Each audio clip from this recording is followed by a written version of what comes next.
Asian পেইন্টসের সঙ্গে দীর্ঘ 40 বছরের ব্যবসায়িক সম্পর্কের উদযাপন উপলক্ষে আসানসোলে এক বিশেষ অনুষ্ঠানের আয়োজন করা হয়।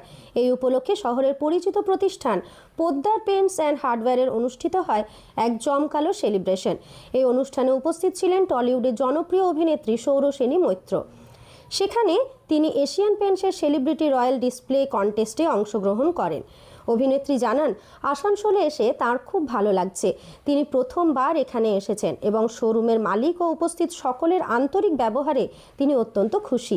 ভবিষ্যতে বারবার আসানসোলে আসতে চান বলেও জানান তিনি।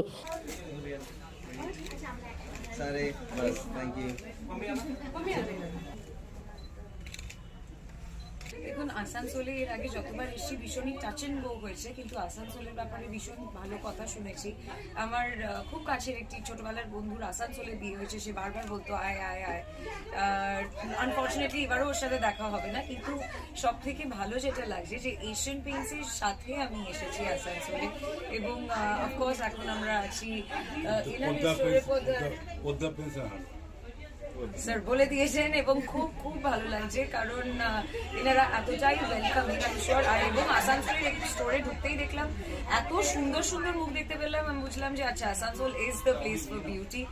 আর অফকোর্স এশিয়ান পেইন্টস সেম কথা বলে, it talks about royalty, it talks about luxury. তো হ্যাঁ, ভীষণ ভালো লাগছে। আয়োজকদের তরফে জানানো হয়, এই বিশেষ দিনে গ্রাহক ও শুভানুধ্যায়ীরা অভিনেত্রীর সঙ্গে সরাসরি মিট অ্যান্ড গ্রিট করার সুযোগ ছিল। আয়োজকদের মতে, এশিয়ান পেইন্টসের সঙ্গে 4 দশকের এই পথ চলা শুধু একটি ব্যবসায়িক সম্পর্ক নয়, বরং বিশ্বাস ও সাফল্যের এক অনন্য উদাহরণ। এই অনুষ্ঠান ঘিরে শহর জুড়ে উৎসাহ ও আগ্রহ লক্ষ্য করা যায়।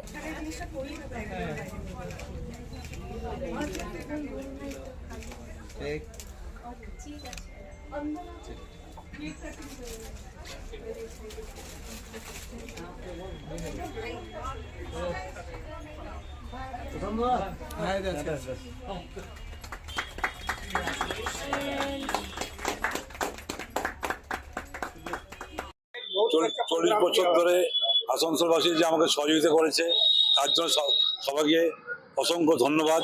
হ্যাঁ, তাদের শুভকামনা করি। ধন্যবাদ।